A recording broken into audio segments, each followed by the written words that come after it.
It's best to take your peptides away from food, especially if it's a high protein meal, because those endogenous enzymes that are being upregulated and the stomach acid that's being churned out in preparation or in reaction to you consuming your meal will compromise the ability of the peptides to be absorbed. Ones like the BPC 157 are a bit more resistant because that's where they're made in the stomach acid. They kind of are the exception to a lot of the rules that we apply to these orally bioavailable peptides, in that it's made there and it's resistant.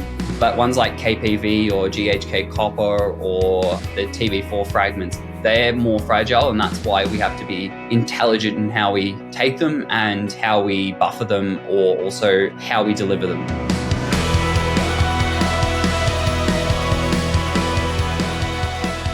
Well, I've been looking forward to this interview for a while. Sometime back, I guess maybe about a year or so ago, I interviewed a nutritionist, a naturopath, and a functional health coach named Kyal Vanderleest. And he's a formulator too. In that first podcast with him, we went into his very unique approach to formulating some very unique cutting edge supplements, particularly one that's a gut health and gut healing peptide formulation that has absolutely been transformative for me and a lot of people who listen to that first episode. But recently, I'm going to hold this up. Kyal sent over to me this peptide quick reference guide. I put it on Instagram and literally thousands of people downloaded it. I don't know if it's because peptides have been under increasing scrutiny by the FDA, but oral peptides are still pretty available because this goes into a lot of oral peptides, many that you might be familiar with, like BPC 157 or GHK-Cu peptide, but then others that you might not be familiar with, like KPV and 5-amino-1-MQ and thymosin A1 and VIP. Anyways, though, I will link to this peptide cheat sheet if you go to the show notes for today's show, bengreenfieldlife.com/peptide power. I thought it would be really cool to get Kyal back on the show to talk about orally bioavailable peptides, as well as a lot of the really unique products, including his twist on creatine that me and my sons took before our workout this morning to test it out. I just got a package from Australia yesterday with all sorts of candy from Kyal. So welcome back to the show, man. Thanks for having me back. I'm glad it all arrived in time and you get to try it out. And yeah, just a little candy bribe for the kids. Really healthy ones, no sugar in them. So yeah, it's a nice treat from you guys. Oh yeah, those little gummies that you sent. Yeah. Do you make those gummies, or were those just kind of extras? Yeah, I wish I made them. They're fantastic. I'd love to make them as like a multivitamin with that as the base. That'd be awesome for like a kid supplement. But no, I don't make them. I'm just a favorite from over here in Australia. And yeah, thanks for having me back. Yeah, I like them, by the way, because a lot of gummies over here, they're flavored with sugar alcohol, so they kind of bloat you. Mm-hmm. Those ones seemed a little bit cleaner. Yeah. So anyways, though, we aren't here to talk about gummies. We're here to talk about peptides. But before we get in, Kyal, for people who didn't hear our first episode, which I will link to, by the way, if you go to bengreenfieldlife.com/peptide power, how do you describe yourself and what you do to people? Yeah, so I'm a qualified naturopath and nutritionist, and I've basically just become a formulator, and I run Level Up Health now.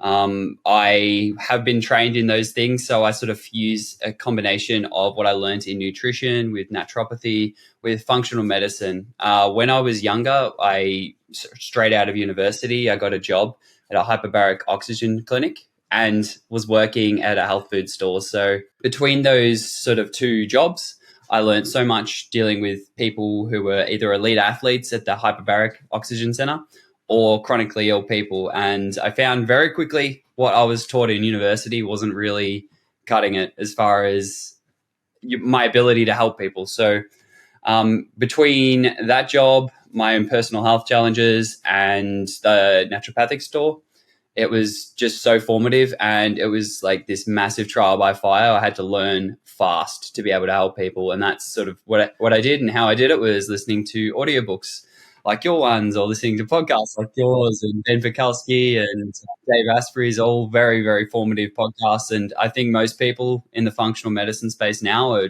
kind of doing the same thing. you find your information wherever the best information is. And unfortunately for me in Australia, it wasn't the institutes, it wasn't the universities, it was online. And there's a bit of dogma around that. Obviously, you're just pseudoscience. And when I was doing a keto diet during my naturopathy degree, everyone was looking at me like I had two heads or like I was going to drop dead of a heart attack. But just breaking free of the dogma, finding out what worked, putting it together in the context of like evolutionary biology, if it makes sense. Like seed oils didn't make sense based on the way they're processed, yet that's what was being recommended. Gluten, food quality, none of that was recommended. So that was sort of my own journey and my own learning. And that's sort of how I got to where I am now. As far as Level Up goes and all the products, well, there was working at that naturopathic health food store. There were hundreds, thousands of supplements that I'd recommend to people. They'd walk in, we'd do like a mini 5-minute consult, tell me your problems, and I'll try and find something to fix you. And I just found a real lack of things that were beneficial. Maybe like 5 products in the whole store that I would recommend religiously or believe in. And then the rest just was like synthetic forms of vitamins or underdosed or just a ineffective combination. So I'd always like recommend people buy things from overseas rather than the store that I worked at, which didn't go down too well with the store owner or the manager. But overseas, I always had to bring in stuff for my own personal use. And frustratingly, when you try to bring stuff in overseas to Australia, a lot of the time customs sees it or just stop you from having it entirely. So there was that frustration that basically led me to formulate within Australia and create these products from over here. And now things are going well, up to 20 products 4 years later. And peptides have always been the base of that because of that clinic. It was the clinic that I worked at, the hyperbaric one, was directly opposite a compounding chemist that were years ahead of the rest of the world. I believe TaylorMade used to be involved with them in Australia. So they were pushing peptides way before the mainstream person had any idea what a peptide was. So that was really formative. And when I got to using those, they just had such transformative effects on my health that I'm like, man, I gotta bring these out to the masses. And here we are today. Yeah, it's an incredible story. And that's the thing that I first noticed when you sent me a few of your formulations was the peptide component, which obviously is really interesting now because there's all these crackdowns, especially on injectable peptides. And, that's why I want to get you back on the show, was to talk about some of these orally bioavailable peptides. But I wanted to ask you, what's the state of the peptide industry in Australia right now? Is it similar to the US where it's under increasing scrutiny, particularly the injectables? Well, prior to the September ban from compounding chemists last year, Australia was stricter than America. A lot of them were banned already because we had this thing called the peptide scandal back in the 2000s where a professional sporting team were just shooting up AOD and TB500, and none of the regulatory bodies in Australia knew what these were, and they kind of made them look silly because all these 20, 30 athletes taking to the field looking like super soldiers and winning games and doing fantastic. So, but they were doing something that wasn't approved. So a lot of those players ended up getting banned.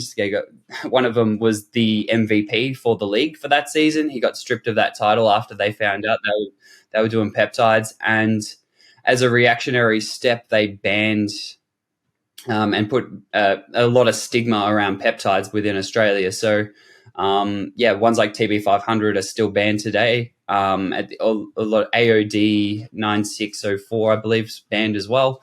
And basically everything they took, they put on the banned list in Australia. So, and by the way, Kyal, was that both the oral and the injectable versions? Just the injectable versions is what they were doing. A lot of the players would slander the other players by like mimicking the injectable, like doing an injection on the field. That was how the other teams were kind of like pettily mocking them for doing these actually highly advanced biohacking protocols. Like, credit to the team for doing that. I know as well they were doing things like hyperbaric oxygen and red light therapy all the way back in like 2006. So they were pushing the envelope then, but maybe a bit too far ahead of the curve. But for as far as the bans and stuff, I think it's actually a bit more relaxed here comparative to America, because you guys now have the FDA ban for compounding chemists. That's the big thing I need to clarify is The ban on these list of 19 peptides is exclusively for these compounding chemists. And I'm concerned about that because there doesn't seem to be any good justification for why they've done that. And they've also cut the head off the most pure source of these peptides. There's a lot of vendors of these online now that have popped up like mushrooms, and that's almost reactionary to the the compounding chemists that do have the FDA approval. The quality has to be perfect. It's like you've taken away the most pure and the cleanest source of these peptides with this regulation, and now people who need them are going to go without them, and people who still want them are going to get them elsewhere. Right, from a tainted source potentially. Potentially, that's the issue when the dollar dictates where you get your peptides. There are really cheap options out there. Like I can see it. I've seen it myself. But these things aren't cheap. Like they are custom synthesized a lot of the time. As a manufacturer, you know how much these cost, and then you see companies selling them for less than your cost price. It just doesn't make any sense at all. And that's sort of where it's a bit of there's like a lot of landmines you can step on when you're using peptides, especially the injectable ones. Like the purity of those needs to be perfect. The quality testing needs to be there. There needs to be no bacterial contamination, no LPS, no metals, all these things that are so important and cost money to test for. As far as I can tell, a lot of these sort of fly-by-night vendors that have popped up aren't doing any of that required testing, and I just don't feel like it's a good thing that they've done that, these regulatory bans. I hope there's backlash and they reverse that decision and give it back to the compounding chemists. But from a policy perspective, the fact that they've done that really concerns me because they should be in the spotlight. They should be investigated. They should be studied in universities for what they can do. The biggest knock on peptides that I see, and I have to acknowledge, is there is a very clear lack of human evidence. There's a lot of animal evidence, but human evidence, it's just not being done because they're not patentable. Well, instead of banning them, let's fund them. Let's get this happening.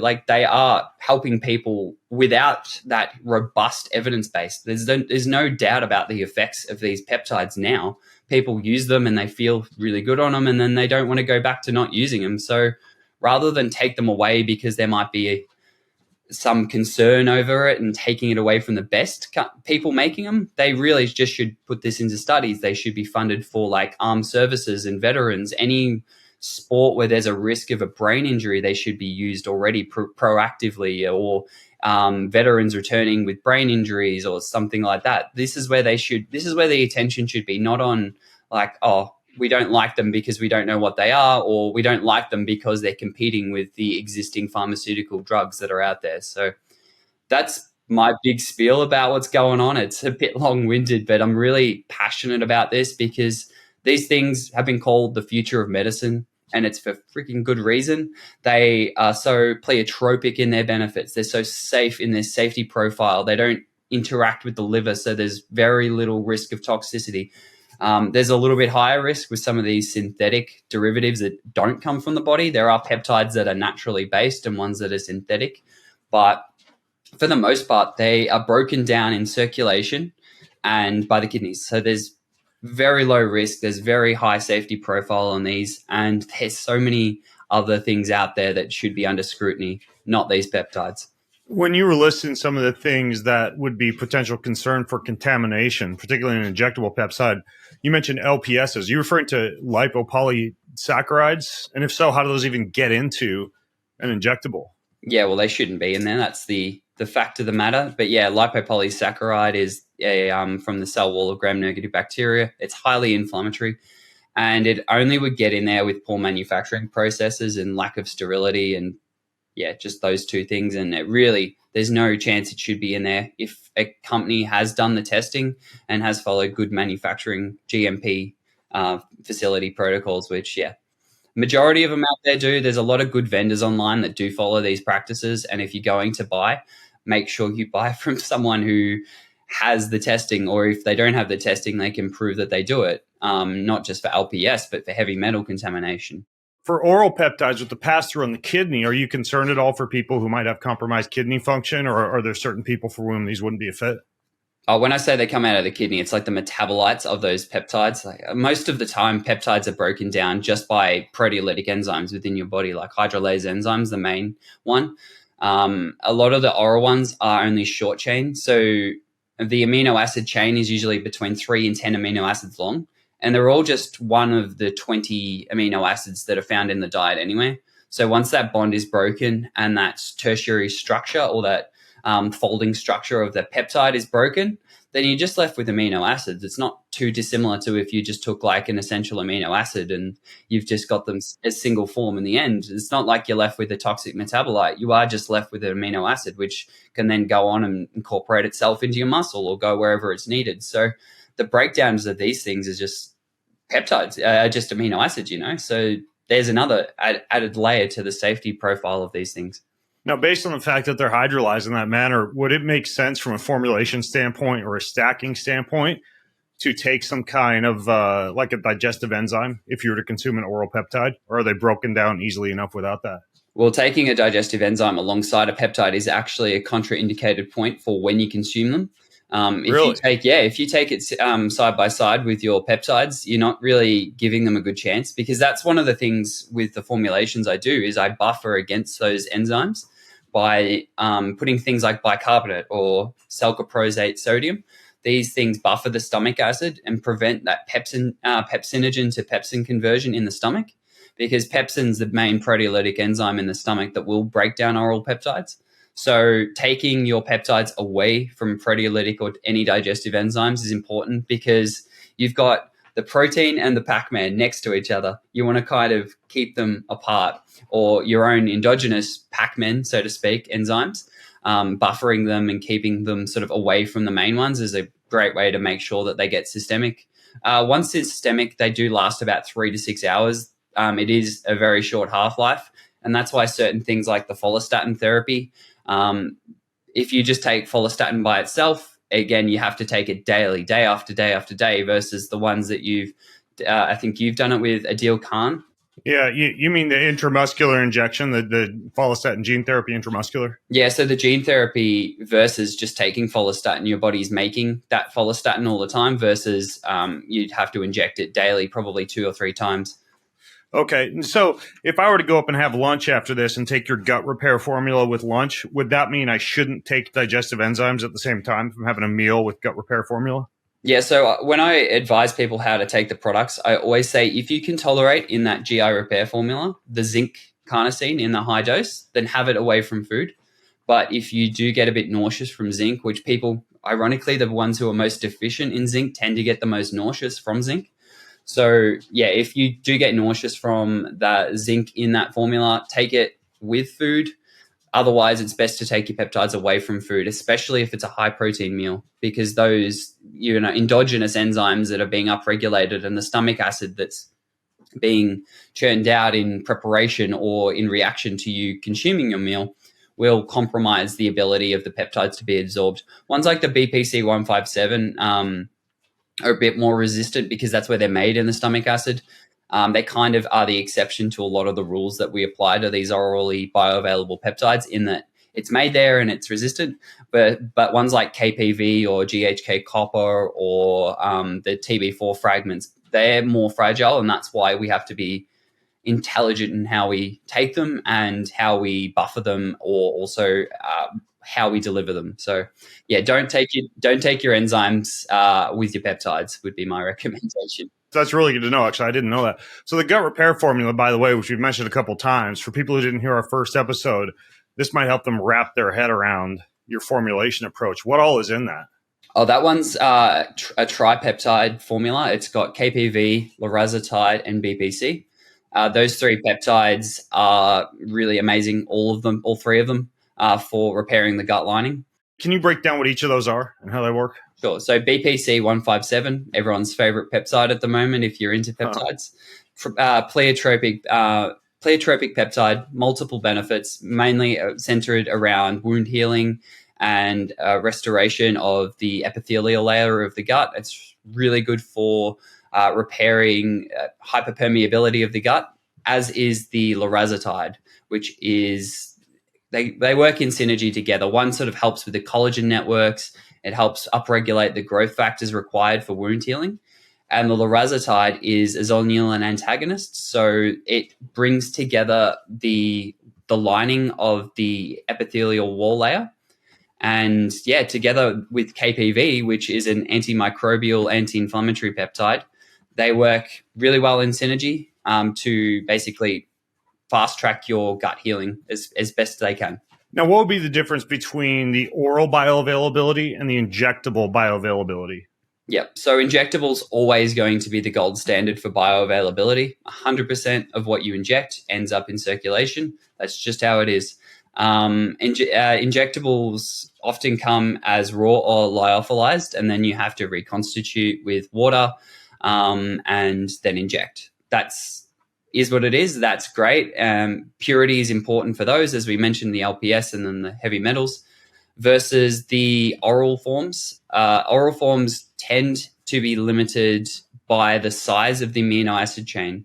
The most common example of a peptide that needs to be injected that everyone says is insulin. Insulin's a 51 amino acid chain long peptide. Yeah, so it's pretty big. Insulin is. And that's why all diabetics, you don't see them popping peptide or insulin capsules when they need to regulate their blood sugars. It's just too large. The kilodalton size and the chain lengths are too large for oral absorption. But if you get around the 10 amino acid chain long mark and below, then these are called small chain peptides, and they have a much better chance of being absorbed orally. The smaller they get, the better. As a rule, it's not solid rule, but as a rule, the smaller and shorter the amino acid chain, the better the chance it will be able to be absorbed. And anything under 10, with the exception of BPC 157, which is 15, but anything under 10, you do have that ability for it to cross the intestinal epithelium and end up in circulation.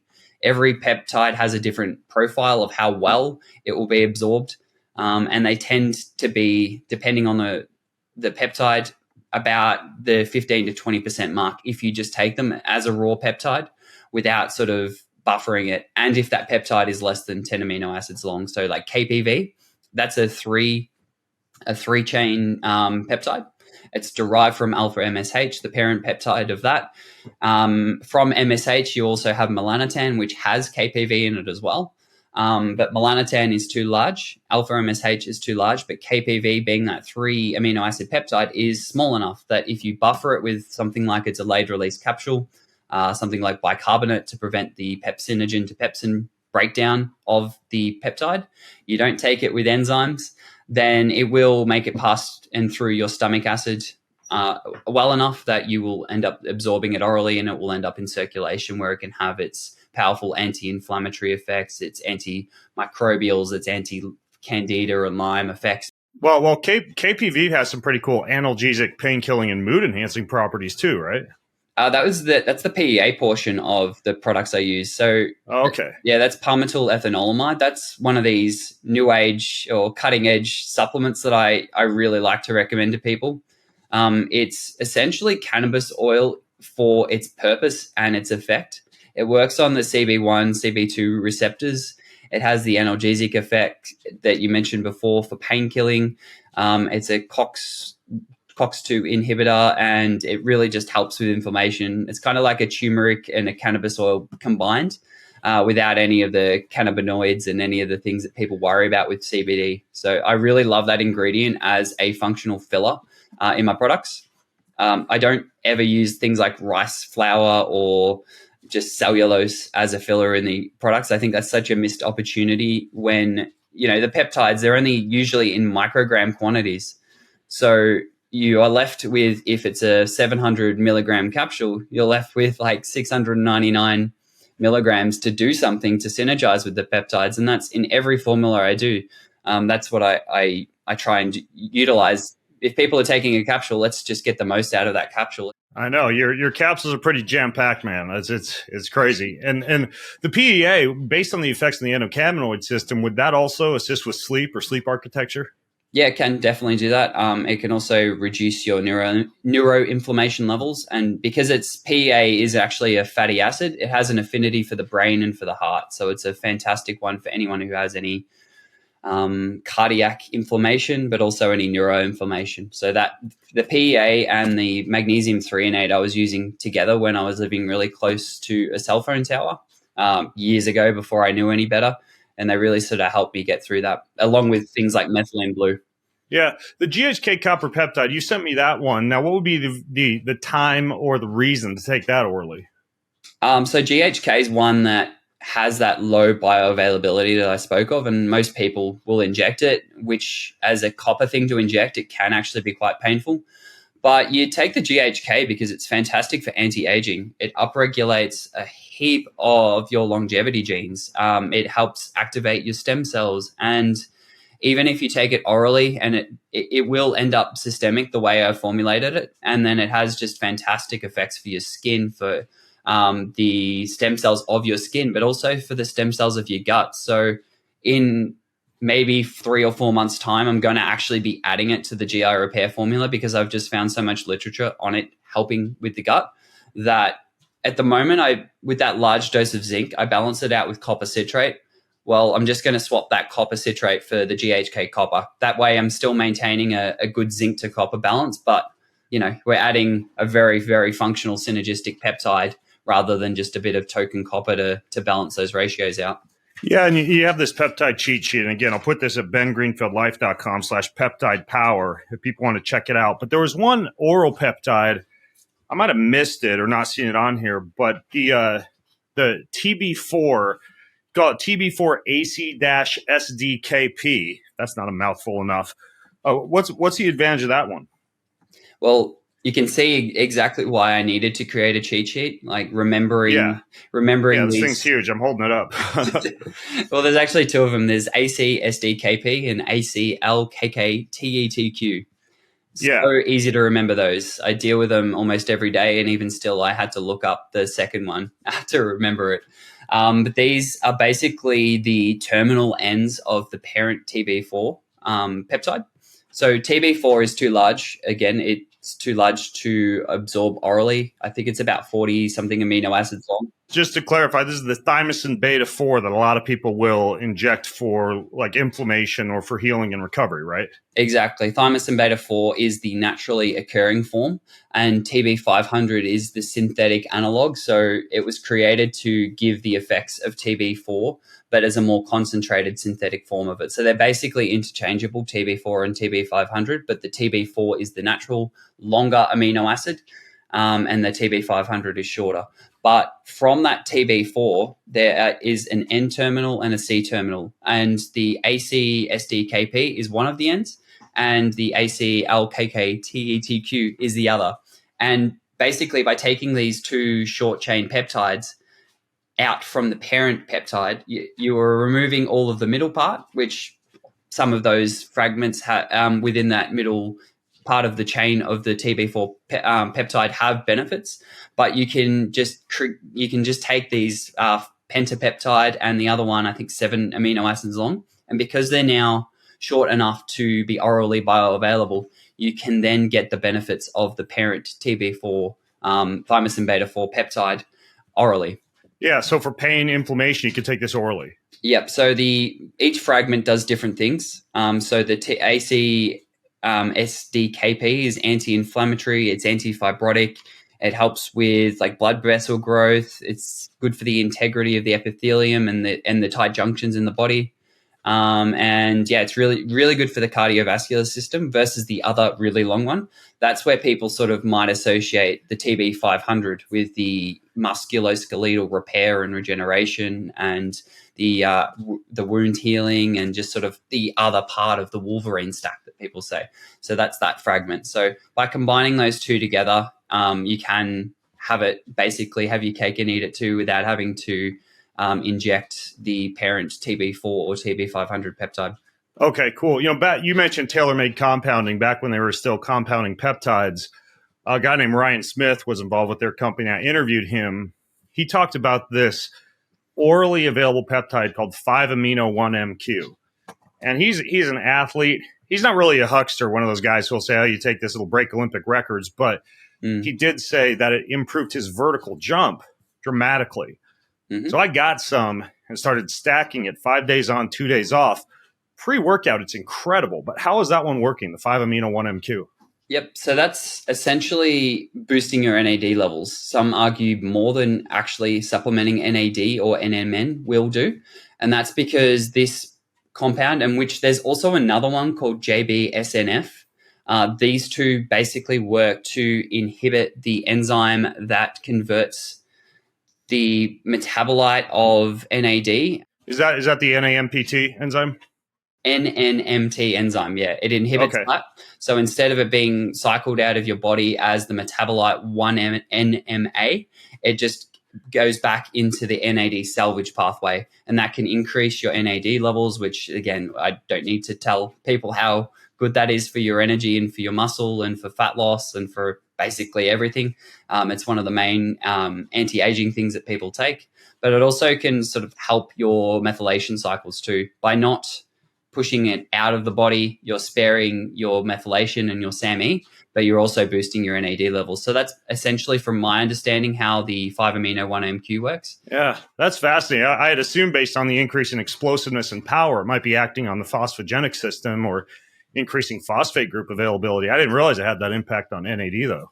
Yeah, that's from my understanding. It might be the case too. I might not have seen completely all the research on it, but that's my understanding of how it works. And that's why a lot of the stacks out there with it will include NAD or NMN in their formulation. So that's my understanding of how it works. Okay, got it. Now, speaking of phosphate groups, you sent me this creatine. And I've always been just like a pure plain Jane creatine monohydrate guy, like a good pure version, like Kyal, we use the CreaPure from Germany. But you have this stuff called GAA. I took some before my workout this morning. My sons and I are training for a Spartan race, so we all three took it. I'm curious, what's this GAA stuff? Because I find it fascinating. Yeah, so GAA is to creatine what NAC is to glutathione. So it's the precursor. It absorbs substantially better than creatine, according to the studies, because there's 4 receptors in which this GAA can enter the cell and be absorbed by. There's the traditional creatine 1 receptor, but the GAA versus the creatine can go in, basically piggyback through the taurine receptor, through GABA receptors, and through passive diffusion. So intramuscular studies with a 4-week loading period found that GAA increased creatine levels at about 16.5 to 17% versus the same time period for creatine monohydrate is about 2%. So because of its superior pharmacokinetics, you can actually end up with substantially more muscle creatine than if you were to take creatine. Now, would you stack it with creatine? Would you take creatine simultaneously? Yeah, so there's a really good reason to do that. And that's because it's kind of a double-edged sword, this GAA. If you take it in, it requires methylation in order to be converted through to creatine intracellularly. Anything that burdens methylation tends to be a bit of a bad thing, or especially if you have methylation issues with your genes. But it can be mitigated if you take things like a methyl donor, like trimethylglycine, or other forms of creatine too, or things like B9 and B12. So that's kind of the double-edged sword nature of the GAA. But yeah, it's so good, and it can get into your brain about, I think it's 8 times better as well, because it's such a smaller molecule than the creatine. So it's a really good nootropic as well, and really good for cognitive decline as well. Yeah, and sleep deprivation, by the way, with creatine, it's amazing for sleep deprivation. Yeah. So yeah, that's one of my favorite new ingredients that I've been playing around with. I took it standalone without any of the methyl groups, without any of the B groups, and without the other creatine, and did notice it elevated my homocysteine a little bit. So that's the only contraindication and the thing that I always tell people to be careful with this thing. But the way I've formulated it, there's 3 other forms of creatine and there's trimethylglycine. That's what I was going to ask you. So yeah, I trust you so much. I dry powdered the scoop this morning before the workout. Briefly glanced at the label because it just got to the house last night.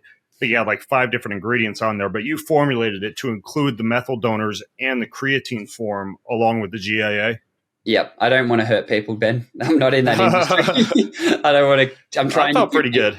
I'm trying to give people their health in any way I can. And this GAA is certainly one of those ingredients that can do that, but it just needs to be intelligently delivered. And by putting those 3 forms of creatine with the TMG, any of the risk for homocysteine is mitigated. So yeah, I hope people really like that one. It's brand new. You're probably one of the first in the world to get it. So let's see how people go with that one. I know there's so many studies on it as well. If people want to look into GAA or guanidine-acetic acid on PubMed, you'll find so much, especially around, they've studied it a lot in livestock because they used to give it to their animals to increase their muscle density so they get more money for when it came time to sell their animals. So it's been used in animal feed a lot. But now hopefully it will enter the supplement space. Yeah, well, it's fantastic. Now that we're talking about it on the podcast, I'm sure it will.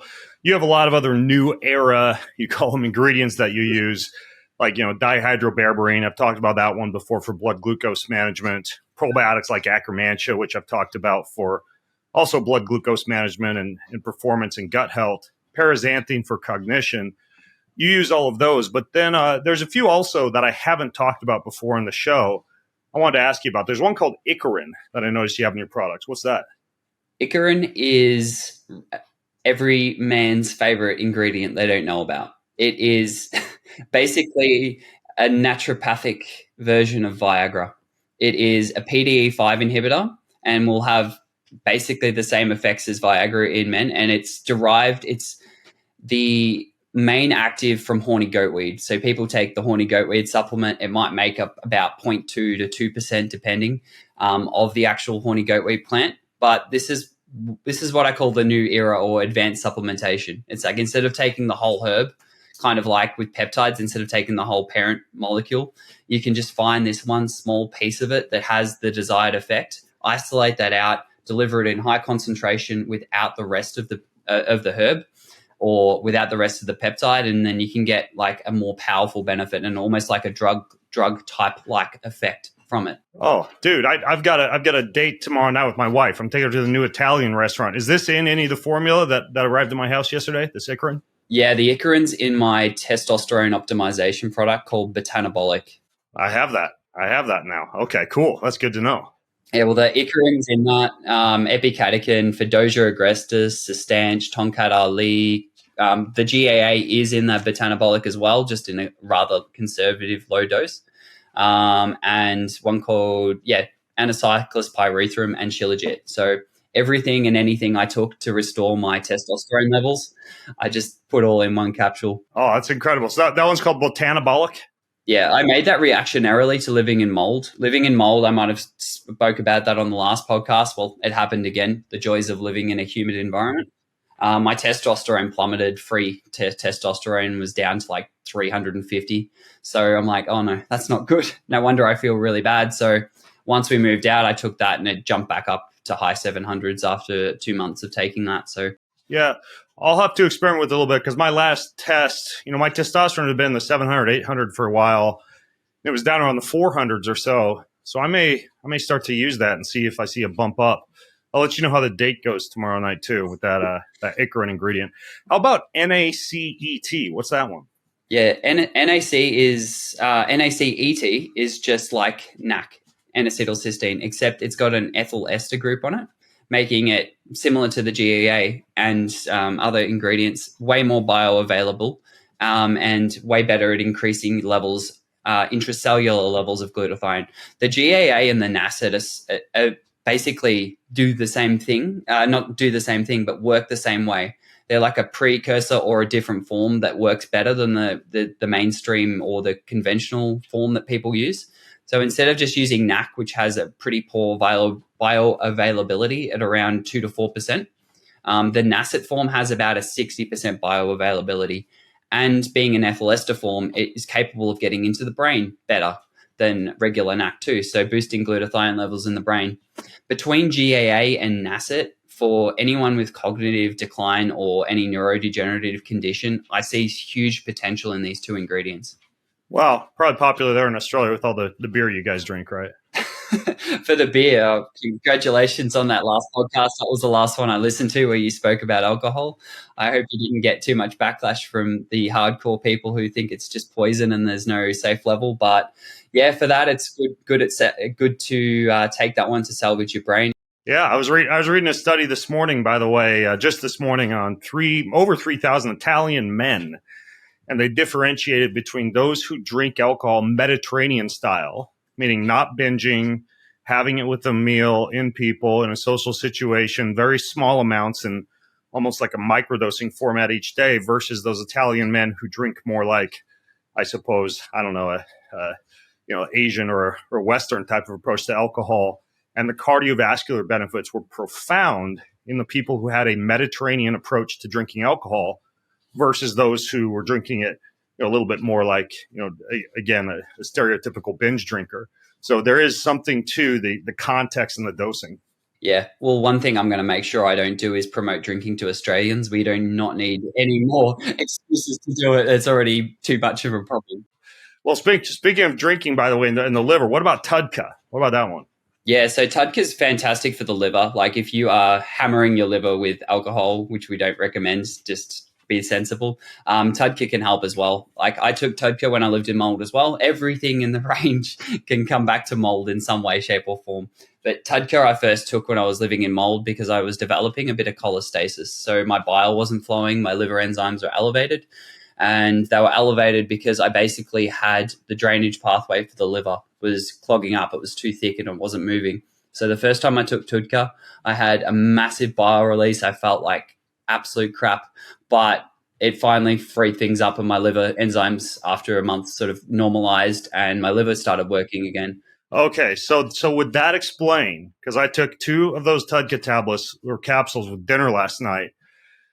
A little bit of TMI here, but dude, I filled the toilet bowl this morning. I mean, I couldn't stop dumping. Would that possibly explain why? Oh yeah.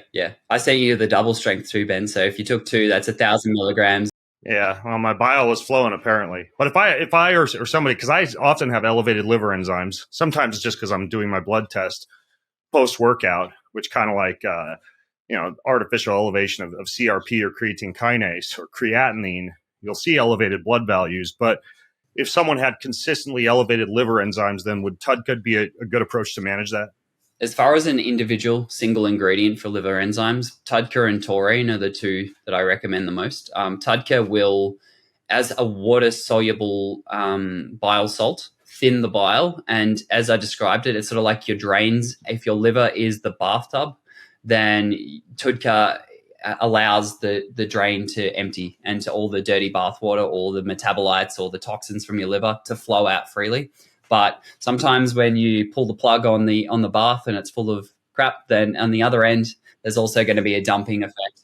And that's where taking a binder like chitosan or even like a pharmaceutical one like cholestyramine, if you have mold, that's what it does. It's a bile binder. So those 2 together sort of work perfectly in synergy. I would imagine throwing the NACET into that equation too, kind of like the typical like glutathione activated charcoal approach to mold and mycotoxin would potentially be a good strategy.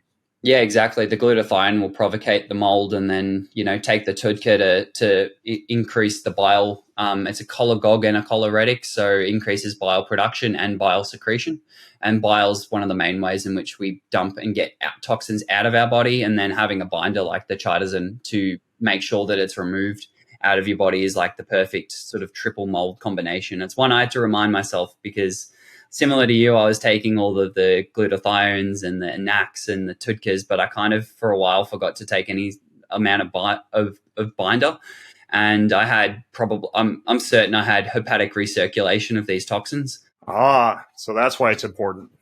Yeah. Well, mold's a hard thing to get out. Plus, also you've got what's called the estrobolome too, which will liberate metabolized estrogen. So I had issues with estrogen and mold.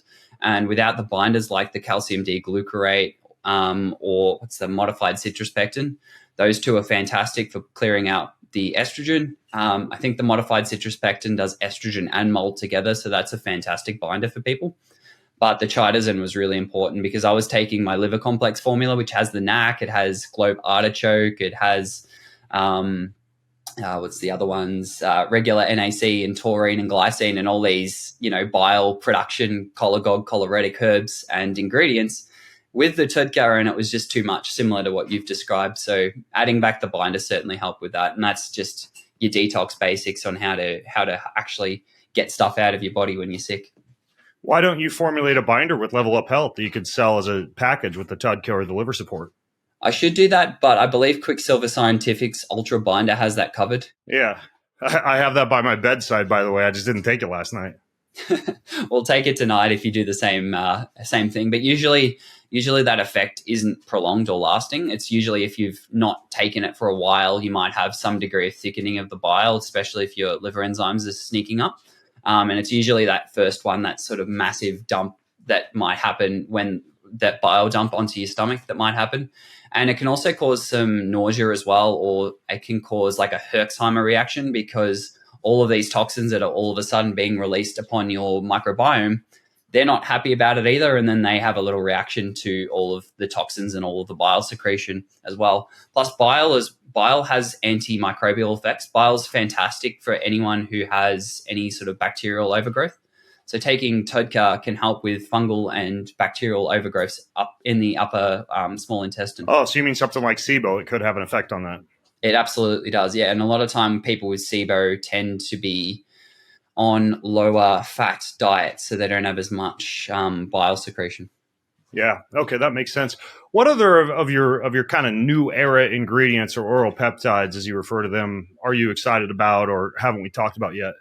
I really am digging one called 7,8-DHF or dihydroxyflavone. This one is kind of like lion's mane mushroom in that it has BDNF effects in the brain. It promotes the growth and survival of neurons, similar to something like your peptide, the dihexapeptide. But this is a natural flavone. It's also known as tropoflavin. This one's really exciting to me, and it's not on that cheat sheet. I was just looking on the sheet because I don't recall seeing it on there. Okay, go ahead. This one's actually a natural botanical source one, but I'm working on something on the back end, which I'll sneak peek to people. It basically has liposomal dihexa, liposomal P21, and these are two of the most potent BDNF promoting peptides that are out there. Dihexa has the sales line of it's 1,000 times more potent than BDNF in the brain. So that's dihexa. I'm going to be using that and making it liposomal. So by making it a liposome, that is another way that you can protect peptides from basically degradation. The phospholipid bilayer acts as a layer of protection, and it also offers a delivery mechanism, a way to actually get it in the body as a fat. So we're going to liposome those, combine it with the 7,8-DHF and the other form, which is called 4-DMA 7,8-DHF. So they're basically metabolite and the precursor of it. I was chatting to Sean Wells about it, and he's the one who recommended I use that one. Yeah, so he's a great formulator. Yeah. Yeah, definitely someone I aspire to be like, and love all these ingredients as you do as well. We spoke about the dihydroberberine. Well, credit to him for bringing that to the market, and the paraxanthine as well. Like, I love that ingredient. Well, you could add paraxanthine to that nootropic formulation we were just talking about. Yeah. I could. I'm more targeting things like neurodegenerative things. So I'm going to add the GAA to it because I think that's just fantastic to increase brain creatine levels. The N-acetyl will be in that formula, so that again, sort of increasing brain glutathione. But then having all of the what are they called? BDNF herbs like lion's mane mycelium and the 7,8-DHF combined with like a blood flow thing, go to cola. That's going to be coming out. That'll be called neuroregenerate. So that's a sneak peek to something that will be available in about 7 to 8 weeks' time. Hopefully. Sounds like a great stack to take with a microdose of psilocybin. Exactly right. Don't think I'd get away with putting the psilocybin in that one, but yeah, for those who have access to it, go for it. What else are you working on? I'm bringing out lorazepatide as a standalone. That lorazepatide acetate is actually a synthetic patented form of a peptide. So it is owned by a pharmaceutical company. So I'm moving away from that because I don't want to really annoy a pharmaceutical company. So we're custom synthesizing it as lorazepatide sodium instead of acetate. Sodium and acetates are just salt forms bound to the peptide. And by using sodium, it's basically going to give you identical effects to acetate because both of these have pretty poor bioavailability, which for lorazepatide, I need to say, is actually a good thing if you are trying to heal the gut, because if it gets into circulation, that's great. It can help with like leaky brain, reducing zonulin in the brain, which can then tighten the blood-brain barrier. But in the epithelium, zonulin kind of acts on the surface of your intestinal epithelium. It doesn't need to get systemic to have that anti-leaky gut effects that it does, and it can help restore those tight junctions, but just at the epithelial layer. It doesn't need to be systemic. But that said, systemic, it can have huge benefits. Like we've got tight junction proteins in multiple locations in the body. It's not just the brain and the epithelium, it's also in the kidneys, in the lungs, in the liver. So when you have too high a level of zonulin, this has sort of systemic effects, not just because it causes leaky gut, which then subsequently has an immune reaction and sort of preoccupies your immune system in the GALT and the mucoid-associated lymph tissue, but it also can open and increase the permeability for toxins to the brain. Like this is a huge topic of discussion with people with neurodegenerative conditions, is leaky brain hypothesis, where if your blood-brain barrier, which is probably the most tightly regulated of all of the barriers in the body, if that becomes leaky, then things like endotoxins, things like metals that might have been absorbed dietarily or even injected via tainted peptides or other injectable therapies, they have the chance of ending up in the fatty tissue of your brain. So integral blood-brain barrier is probably one of the most important things you can do to reduce your chance of neurodegenerative conditions. I've been aware of that for a while. You're preaching to the choir. The first 3 chapters of Boundless, a major thrust of that is maintaining integrity of the blood-brain barrier, just because it's so important and so clutch to the rest of the book as far as implementing a lot of the physical and anti-aging strategies within that book. I addressed it in the first few chapters. Yeah, very important. And to address that, we're using a new form of the lorazepam called S-phenylacetyl. So unlike the sodium, this one will have good oral bioavailability and be able to get systemic and have that systemic effect, while the sodium has that local effect on the gut. So just utilizing lorazepam best we can with that one. Yeah, you talked about follistatin. When it comes to muscle maintenance or some of the effects someone might be looking for from something like, something extreme like follistatin gene therapy, which a lot of people aren't going to do or may not have access to, are any of these formulations, peptides, or these new era ingredients good for follistatin stimulation or just staving off muscle loss or engaging with better muscle gain in general? I don't have anything for follistatin. I think the therapy you've done, when I have the chance, I'm going to meet with Adil Khan and get the same thing. I'm 9 pounds of muscle up in the past 10 weeks, by the way. I'm not even wearing my my self-quantification ring or wearables anymore because they don't fit. Wow. Yeah. And I know Dave Asprey got it done as well, and because of that, you can't keep a shirt on him anymore. So must be saying how well it works for body composition. But that's awesome. I heard your podcast with him and wanted to ask how you were going with that one. But that's awesome. I'll definitely be looking into that one. But as far as what I have and what I'm aware of that can offer that, it's just increasing your testosterone levels is fantastic. I hope people don't turn to TRT too quickly. I'm seeing a trend where people in their late 20s and early 30s are jumping on TRT just because of all the things that disrupt our hormones. It's pretty common for men to have like 200 to 300, even lower testosterone level, especially if they've jumped on things like SARMs, which I promoted them maybe 5 years ago, and now I really wish I didn't because that they did tank my levels. Things like Rad 140. Peptides are far safer, in my opinion, than SARMs.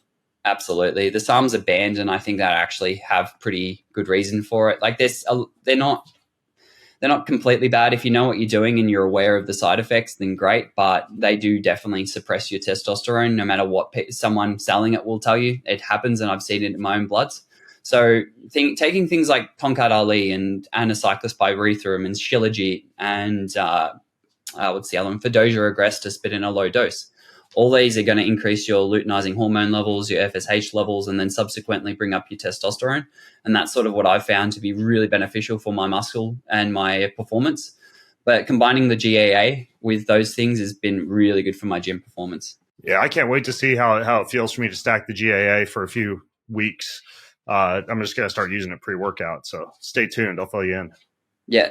The other one that I mentioned that metabolic formula too, but it's called epicatechin. You would have heard of that one before. That's the myostatin inhibiting ingredient. I really enjoyed that one as well. Wait, what's it called again? Epicatechin. I think it's from dark chocolate. Yeah. Is that in the botanibolic? Yep. That's in that at a good dose as well. So that's a myostatin inhibiting natural. There is things like YK11, which is a SARM, which is meant to work on the same sort of pathway of myostatin inhibition. but I much prefer the safe version in epicatechin. Not epicatechin, sorry. Yeah, I would say that the only thing you might throw into the mix, depending on how resistant someone is to increasing testosterone, would be possibly not a SARMs, but a SERMs, like a selective estrogen receptor modulator, like enclomiphene. A lot of people are seeing good results with that approach without using testosterone replacement therapy per se, just because you can get similar effects without the downregulation in fertility or the ball shrinkage or anything like that. That would be like not Clomid, but like enclomiphene. Yeah, I've not used that myself, but that's one that I would have no hesitations in recommending to people. Yeah. Well, this is fascinating, man. Anything else that you were super excited about that we failed to mention here? I think we've covered most of the nuances. Maybe just the AC fragments, bringing that one out, like that combined with the BPC together. Now you can have your oral Wolverine stack rather than having to inject them. Right. The AC fragments being the TB500 version, then you combine it with the oral BPC. Exactly right. Yeah, those two together are just going to be game changing for people's recovery. And I hope that, all these crackdowns sort of ease up so people can have complete unencumbered access to these things, not just from my perspective, it'd be good, but also for like athletes, like people, professional athletes have maybe a 10 to at most 15 to 20 year window in which they make their money and make their careers. So if we can have these accessible to these people and allow them to get the most out of that short window, then I think that's only going to be a good thing. Yeah, well, it's worth the wait time, folks, for the shipping from Australia. These are obviously, as you no doubt know after listening to this show, and hopefully the first one too, where we're getting to Kyal's story a little bit more, just amazing, very unique approaches to formulation. So, Kyal, you're kind of a diamond in the rough, and I'm glad I discovered you. I don't even remember how I found you. Anyways, though, this peptide cheat sheet, I'm going to put it at bengreenfieldlife.com/peptide power. That's where I'll put the peptide cheat sheet if you want to download that and take a dive. It's super fascinating for you geeks out there. Some good bedtime reading to put you to sleep. I'll also put the show notes in here. I've got discount codes on Kyal's stuff. I'll put those in there so you have links to his website. You can save a little bit. And as usual, Kyal, this has been fascinating. Thanks for having me on, Ben. I will mention the peptide cheat sheet. It's got over 32, I think, different peptides, just like a basic user's guide. If you want to learn all the mechanisms and all the dosages and stuff, it's a little bit simple for that, but I've got so many different cheat sheets on my desk. Right now, it's next to my shortcuts cheat sheet for my superhuman email program. So, yeah, I'm a junkie. I print this stuff out and just keep it on hand until I have it all memorized. Yeah, well, I'm really the intent behind that is just to create awareness of these things. Like if they're trying to take them away, if more people know about them, there's going to be more resistance to their ban if it is at all coming down. And ultimately, similar to how we see far more organic food in the supermarket, well, there's a demand for that. So now therefore, they are meeting that demand. If there's a demand for peptides, then taking them away is going to be so much harder. So I just hope that helps people be aware of the ones and allows people to self-experiment and try them out, either from me or any of the other vendors that sell them. I only sell the oral peptides. So if you wanted to try injectable forms, I'm sure you've got people that you're affiliated or know, Ben, that you can recommend as well, because I don't think it's safe for me to do injectable peptides in Australia. It would create too big of a target. I usually recommend Limitless Life here in the US. That's one place I've been sending people. So yeah, they're doing good injectables. I nod my head to them, nod my hat to them. So yeah, check out the cheat sheet. Educate yourself on them if you don't already know. If you do know, it's so hard to remember all the names, as I said before. So having it all in one page to look at just certainly makes my life easier when I'm trying to figure out, what one might be best for immune system or what might be best for anti-aging or the brain. Yep. So they're all kind of categorized and made easy for everyone. So it's a great resource. Free download, bengreenfieldlife.com/peptide power. Kyal, thanks so much, man, for getting up bright and early Australia time, but crack at dawn and doing this. I appreciate you, man. Thanks for having me on again, Ben. It's always a pleasure. All right, folks, I'm Ben Greenfield, along with Kyal Vanderleest from Level Up Health, signing out from bengreenfieldlife.com/peptide power. Have an incredible week. Do you want free access to comprehensive show notes, my weekly roundup newsletter, cutting-edge research and articles, top recommendations from me for everything that you need to hack your life, and a whole lot more? Check out bengreenfieldlife.com. It's all there. bengreenfieldlife.com. See you over there. Most of you who listen don't subscribe, like, or rate this show. If you're one of those people who do, then huge thank you. But here's why it's important to subscribe, like, and or rate this show. If you do that, that means we get more eyeballs, we get higher rankings, and the bigger the Ben Greenfield Life Show gets, the bigger and better the guests get, and the better the content I'm able to deliver to you. So hit subscribe, leave a ranking, leave a review if you got a little extra time. It means way more than you might think. Thank you so much.